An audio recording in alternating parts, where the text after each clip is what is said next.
Good afternoon, everybody, and welcome to Promo Perspectives, a live podcast brought to you by Sage, dedicated to giving promotional products to suppliers and distributors tips, tricks, and insights to help grow their businesses.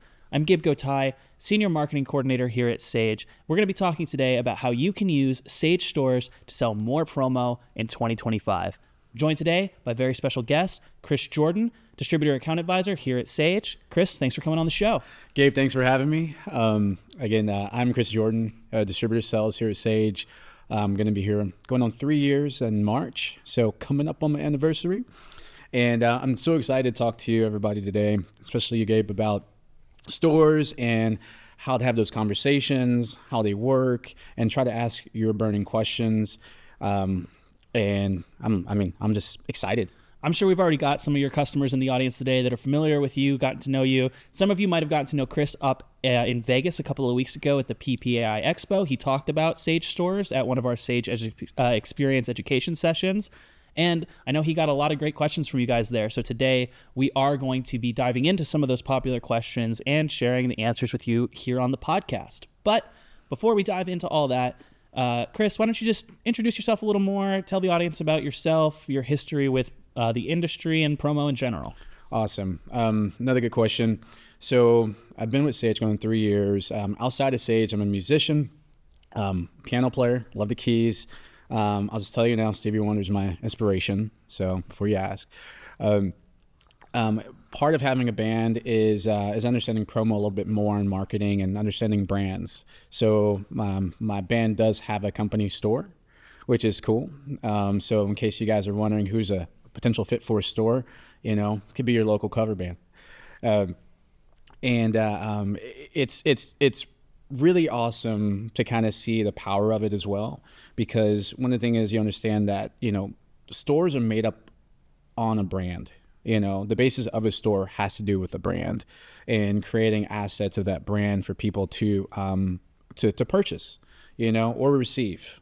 So, it's pretty cool to do a show, and then you look out and you see people who are rocking your shirt or your hoodie or your hat or something like that, and you're just like, man, like I know where they got that from. But I got to owe it to my distributor, like people just like you who make it happen. So it's not something I personally manage, something my distributor manages, and it's really cool to see the process, and it makes life very, very easy and helps expand the brand. So throughout this conversation, y'all, if you understand where I'm going with this, is really think about how all your customers who do have a logo, who do have a brand, they care about their brand, is that you have the ability to open up a conversation about stores with. Which is part of the reason I'm really excited to have you, because you and I have talked, we're both music guys, so it was great to talk to you and get some advice on how you handled merch. And I'm sure that more examples from your band store are going to come up in some of the answers you give to the questions today. Yeah. Before we hop into those questions, audience, I've got one for you, and go ahead and share your answers in the chat. We've got Patrick Harvett, our team lead in the Distributor Account Advisors department. He's there to help answer any questions you've got, so engage with him. But here's the question I've got for you. How many of you guys have sold stores or used stores as part of your business model? Go ahead and put that in the chat, and we're going to keep moving on here. So first question I've got for you, Chris, you touched on this a little bit. How do you know if a client is a good fit for a store? Man, that is question 101 right there. The way you know a client is a good fit for a store is, number one, are they buying something from you? Okay. So one of the questions I posed at Expo, I think is a really good starting point. So if you're brand new into, to company stores, and you're like, hey, I hear this is a cool tool that people are using, but where do I start? Well, maybe start with, your most recent order or an order that's coming up. Maybe someone's wanting like 500, shirts or something to where it's a combination of different sizes or some sort of apparel. It's a really easy starting point. A question you can ask is, how did you get that order? Like, how did you come up with that number? What was the process for figuring out how many larges, how many smalls, how many mediums, how many, variations within this order? What was that process like?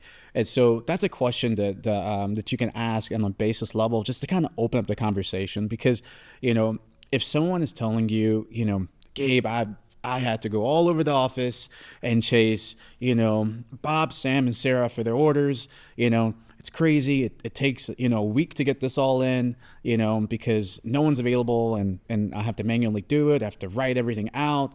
If it's a complicated process, this question might be the single greatest question that opens up a huge potential business relationship with your client, because you can say, hey, how would it make sense if all your employees or everyone who needs these items that you're ordering can just go pick it out themselves, And so, really stores are there to solve a problem, and so sometimes you don't know there's a problem until you ask a question about, just honestly over what's going on right now, which could be as simple, hey, you want these 500 shirts. Tell me about how you got this order. How do you put together this? So that's one way to know. Another way to know too is if a customer is already doing repeat business with you. Okay, are they already, calling you, a few times a year, sending you emails saying, hey, I need another order of these mugs, these mats. This could be signage, could be anything that is a repeat business makes a good fit for a store. So, and then finally, maybe a brand new client. Maybe there is, they're starting with one order, but you see a lot of potential. It can be a big company. It could be any situation where, that brand is more than just on this item that they're ordering from you. It's on multiple things, as you get to know this person. It might be a great opportunity to talk about a store. So, you're not having to invent anything in a situation. I'm to create a scenario. Just take the scenarios that are right in front of you. Are there a repeat, or are they doing repeat orders? Does this order seem like it could have been complicated for them to put together? And there's a potential for more than one order here. I like that. That's a good way of identifying the good prospects. Like you said, looking into your clients, see who's doing the repeat business, see who's doing certain volumes. And then, like you said, asking questions and understanding so that you can come with a solution and not just selling a store. Which brings me to my next question. Once you've determined a client, how do you actually go about pitching a store? What are some good methods for doing that? Oh, man. Great methods of pitching a store really starts with curiosity and starts with questions. As a distributor, it's important that you know that every store is different. Okay, so when you're talking with a customer, whether it's a repeat customer or a new customer, understanding that they may have unique needs for their store. Their store might operate completely different than the previous store. So don't go in assuming that, hey, it has to be this way. Really be curious and figure out, what problems are you solving? Like, how is the service going to benefit them? Like the scenario I mentioned earlier, where if someone's having to put together a very complex order, a lot of different sizes and maybe multiple products, and are having to figure that's a good starting point. And then the way you would pitch it is saying, is how would you feel if we're able to put those to streamline that process for you? Okay, so while the time you spend trying to gather those orders, you can be working on other projects. Okay, and then you can set up the store to where it builds urgency. You can put a countdown clock in it. You can make it, hey guys, it's open up for a week. I need everyone's orders by Friday. Get in, or you're not getting it. Or you might say, hey, it's open for a week, but you might chase, instead of chasing 100 people down, you're chasing 2 who didn't get it in. Another way to pitch it is consider, what is how much more can they do with their brand? You take someone who is they're buying something from you. Maybe they're just like, I don't know if I want to start on the store. And you might pitch and say, you know what? I think you might be limiting yourself. You have a great brand, you have a great logo. How about I put together a store for you and put some other ideas in there for you? I'll put your pricing in there. It's on you if you want to buy, if you're going to purchase, but at least you can visually see what it would look like. And, as a business owner, as someone who owns a brand and logo, I'm sorry, but we get a little bit prideful, and we want to see our brand on everything. So one of the easiest ways to pitch to pitch a store is maybe just, and I've had clients do this actually. They build a store without the client knowing, and they show the client, say, hey, by the way, I've got your logo on these things. And it's really hard to say no when you see your brand on things that you know you need. And it's like, yeah, just go ahead and order that. And guess what? By that point, the store's paid for itself.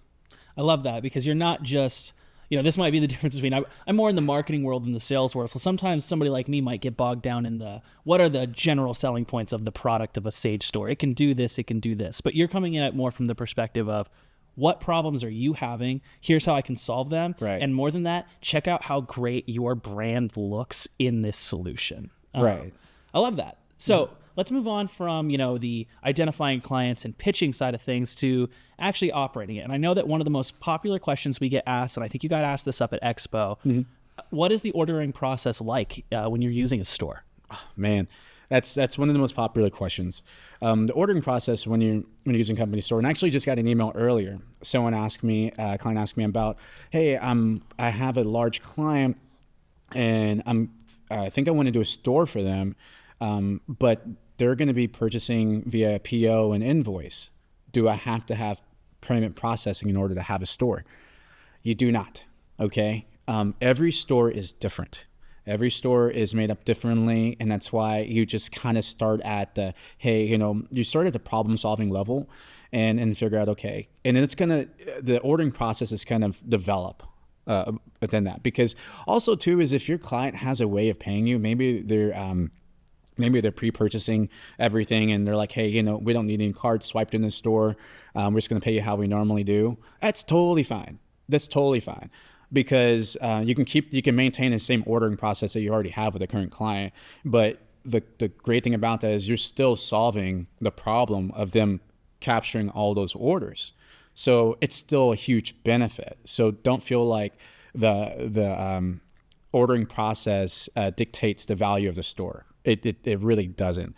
It can make things easier in certain ways. If you do need people to run their cards and things like that, then that's going to solve a problem. But it's really a case by case basis, and you have us too to call. So just like my client reached out, said, hey, I'm thinking about this store. What here's how I think I want to do it. Does that make sense? Should I go forward with the store? That's what we're here for. So advisors here at Sage, we're here to help you with those conversations with your clients. So if you're thinking about, hey, I want to dive into a store, but I don't know enough, you call us. We're going to help you steer you in the right direction and make sure that we make you look the best to your client and help enhance that relationship as much as possible. And like you said, there's just so many different potential use cases for a store. And some of our audience might not really be aware of all the different ways it can be used. They might have a preconceived notion of the one way a store can be used. And the end users, they really might not have an idea of all of the different things it can be done for. So I know a question that comes up all the time is, how long can a store even stay up? And how many products can you put in a store? Is there an answer to those questions? Man, again, it's based off your client. We basically see a couple types of stores. We see a continuous store, which is ongoing store, and we see pop-up stores. Okay, both are used in different scenarios. So, and you can put as many products as you want. I've got a client with nearly 1,000 products in their store, and I've got some clients with one product in their store. So that's another thing too, is don't assume that a store requires a bunch of products. It doesn't. You can have one product. It happens all the time. I get a message, hey, I need a pop-up store. I got one shirt. Everyone needs to order a shirt. And and they put it in there and they open it up for a week or two and capture all the orders. Because again, the person who's setting up the store doesn't want to track down every single person to find out what their size is or whatever, if they need this or not, but they just make it available. So pop-up stores are extremely popular, and they can range from being open, a few days to a month to a couple months, 3 months, a couple weeks. It just depends on what's needed. It's very common for someone to do a pop-up store and say, hey, can we keep it open for another week?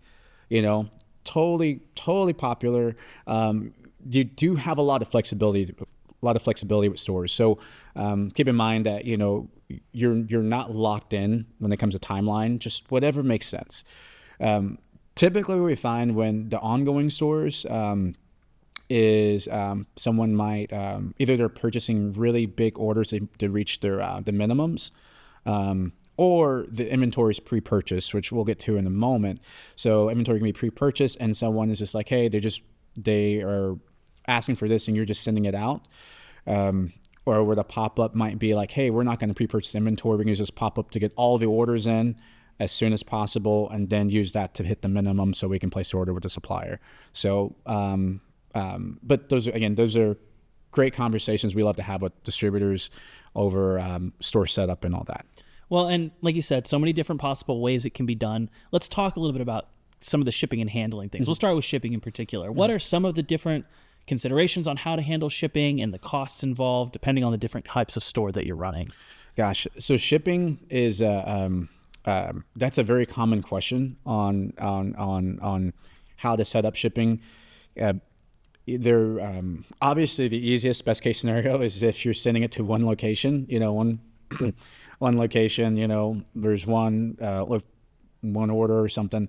But there's also situations where stores really come and benefit, and I should have mentioned this earlier, is a client might be a benefit if they have multiple locations, it could be a franchise. So one of the great things about stores is that people use stores is because it creates uniformity in all the products and everything. So, you might have a situation where a client that has multiple locations, and you want to make sure that whenever someone is, each branch has the right shirt, the right logo, the right color, so it's coming from one central distributor, but you can set up shipping to where it can ship to each location based off who's ordering. So it's very customizable. To get more in depth with shipping, you can get pretty creative with it. Some people will build the shipping into the cost of the products. Some people will use shipping tables where, hey, for $20, order $20 or more is going to be this much for shipping. Order $50 or more is going to be this much for shipping. You can do shipping tables, or you can just use more dynamic shipping to where it's based off the current rates and where it's going. But we definitely are with you on helping you make that as simple as possible, because shipping can be complex. I'm going to take a quick second to spin off your answer and do a quick plug there, because something you talked about was, sometimes you roll the shipping into the individual items. Mm-hmm. Sometimes you might roll it into the cost to the client to set up the store in general. And right. So what I'm going to plug here actually is that, we do some bonus episodes of this show. So first of all, make sure if you're listening to us live, thank you, by the way. You can go and listen to this later. We're going to publish it everywhere you get your podcasts. And on those platforms, we do some extra episodes that we don't have time to do live. On one of those, I'm going to sit down with Brad Gooch of Ideal Incentive. He's a distributor that has made a very successful business offering solutions based around stores. And one of the things they talked about there that Chris just reminded me of is rolling the costs of some of these things into the prices of your products. He talks about shipping, but also about this is a service that you're offering your clients. You are making their lives easier. You are providing a solution to problems that they have. That is going to take, time, manpower, and effort on your end to set up and run these kinds of stores. And he talked about the importance of rolling that into the cost. Your time is worth the money. The customer will pay for it if you're solving a problem for them. So I just wanted to plug that in there really quick before we kept moving on. It's going to be some great episodes, so keep an eye out for those. Please go subscribe. Well, let's talk about kind of the other side of, managing the product. You talked about shipping. How about inventory? Because I imagine there's dozens of different ways that could be handled. There's a lot of different ways you can do inventory. One thing we've added recently is inventory management. So if you are managing the inventory, maybe everything's pre-purchased and you're just, sending things out, just handling fulfillment. You can also set inventory levels in the stores. So when something runs low, you can be alerted that, hey, I need to order more of this, and then people can see, how much is available. Also, too, with inventory is understanding if they're not pre-purchasing the inventory, then it's very likely you might have to deal with minimums with the supplier. So you're going to need enough orders to to maybe keep the price low. So, and that's where the flexibility of the stores come into play, because, one thing that people might use Flash by Store is just to get enough orders so they can hit the amount of minimums to get the inventory they need. Otherwise, if it's too low, sorry, if it's too low, then either they may not be able to get it, or the item might cost more. So so you want to figure out inventory, and that's part of setup too. Is part of building these stores is also setting expectation, right? So if your client is never going to buy 1,000 or something, then you might look at products that don't start with 1,000 minimum. You might look for products that may help you manage inventory. Maybe they do want you to manage some inventory to where they'll pre-purchase things that they need right away, and other things are like, hey, we'll just collect those as we go. So, but again, everything is so customized and tailor fit to the objective. So we'll work with you to set up the best way possible. Might be throwing you for a little bit of a curveball here. Sure. But now we've talked about all these things, all the different ways that everything can be managed, every aspect of the store. Can you share a little bit more about your band store? Like, what problems were there that were being solved for you, and how do you handle some of these particular things? Yeah, absolutely. So one of the things was, first off, full confession, I didn't think that I would need a store. I didn't think it made sense until but the band, we're wearing merch all the time, at our shows and all that, or from our long sleeves to our shirts to our hoodies, hats. And, people start asking, where can I get that? Can I get one of those? Can I get one of those? And, I'm not going to take a bunch of stuff to, to a show. I have so much stuff, other, equipment, setting up, all that equipment, like all that stuff to do. So I can't manage that. And so my distributor actually, she brought up the idea of a store. She's like, hey, how about I build you a store, and I've got your logo, and I've got some great ideas, and I'll put it together, and I'll let you look at it. You let me know if you like. And she was awesome. And she still is awesome. She has, she came up with things that I didn't even think I didn't even think about, and it fit the Texas climate. It fit, it was super comfortable. And I just trust her. I said, hey, and then she said, she goes, hey, I set it up for you, and, I'll give you X amount on everything that sells. I'll just take care of it, and I'll do the shipping and everything. Made it super easy. And so one of the benefits of that is, my brand is more powerful. My brand is more powerful because more people will have access to it, to wear it. And for me, being an end user, is I don't mind paying a fee to have that. I don't mind. It's really cool. It's no sweat off my back. If anything, it makes me look good. If anything, it gets me another gig, because people think like, man, they must really like these guys. They must be really popular, because look, there's all these people with their shirts on and all that with their logo. So, so one of the things that the problems it solved is brand awareness. Just people just being exposed to the brand. And also too, when the problem it solves is it helped our fans become more connected to us. Okay. And that's kind of our connection, guys, is that, when we look at stores, there's so many different ways to approach it from a marketing standpoint, and even a selling standpoint, is that it does build connection. So whether the store is for a company and the employees internal that they get to wear the swag or the merch and all that, that builds camaraderie, builds up the culture, builds up loyalty.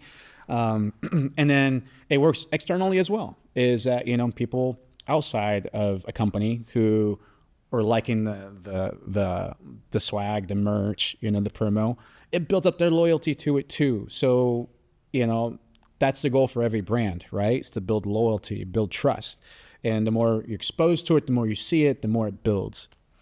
Well, before we move on to just kind of last thoughts, audience, hope you've been getting some good information out of this. I think we might have a little bit of time after we do our last thoughts for Q&A. So start popping those questions in the chat, and Chris and I will try to take a look at them if we have some time. But, Chris, before we do that, do you have any last thoughts or ideas that you want to share with the audience? Absolutely. I had I work with a lot of distributors who are, newer in the industry, and some have been in the industry for a while. And, stores are something that, they're becoming increasingly more and more popular. They're becoming just an almost necessity for businesses, for distributors. I mean, they're amazing because one thing too, it can lock in the client that might be willing to go somewhere else. So, if you're not building a store for your client, there may not be as close to staying with you as you might think, because there's so much service and convenience that can come out of that. So like at the beginning when I said about asking, how did you get that order? What was it like? There might be some really painful processes that marketers are going through before they even talk to you. And they might be ordering a lot of things from different people, and they may be picking you. You might have your opportunity to help them on this one order, but it can be a really painful process. And so of getting that, and they might just order that one, go to someone else because no one maybe has stopped to say, how did you get this order? What else are you ordering? I've only gotten this, but are you ordering other things, and then can I simplify this for you? And really think of stores as like such a simplification. It's a simplification not only for your customers, but it's also a simplification for yourself, because you don't have all these different channels and points of this order coming from the same client. You're not, I got this email for this order and I got another email and you got to combine them all. No, just build a store and let it all come in at once. So really think in terms that, it's a benefit for the brand. The basis of the store starts with the brand.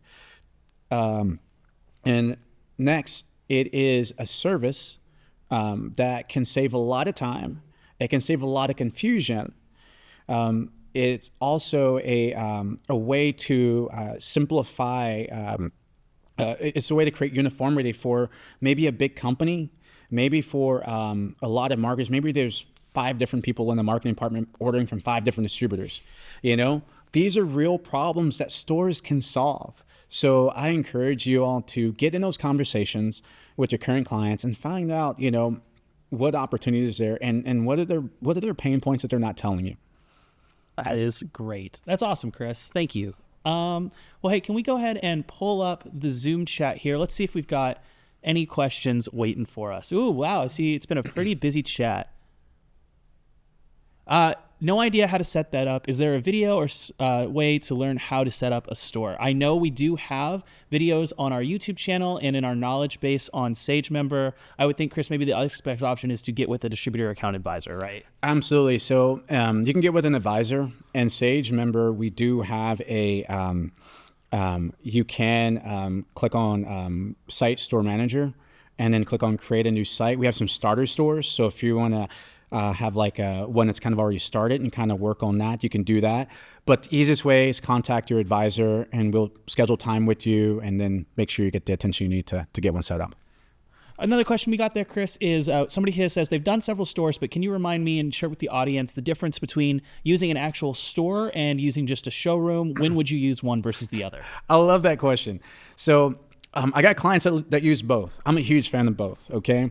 It really depends on the ordering process and then the level of branding the client wants. Okay, so showrooms are great for really simple orders, maybe some really some repeat things, because you can, with our showrooms, you can still put the company's banner in there, but oftentimes, but they do not get their own URL.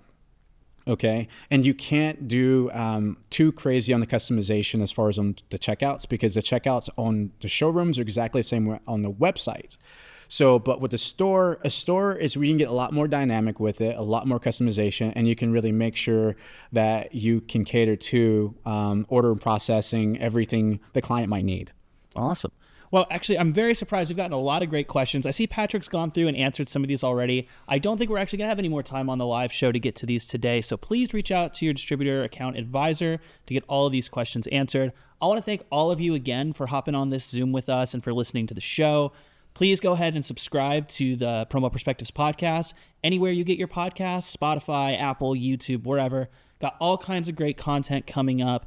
We got some interviews with Brad Gooch on how to actually make a sustainable business model using stores. And next month, we're going to be talking about sustainability and responsibility in promo. And we have a lot of great interviews lined up for that. So thanks for joining. And Chris, thanks so much for sharing your expertise with us today. Thank you for having me. I appreciate it. All right. Hey, y'all, have a good afternoon, and we'll see you on the next one.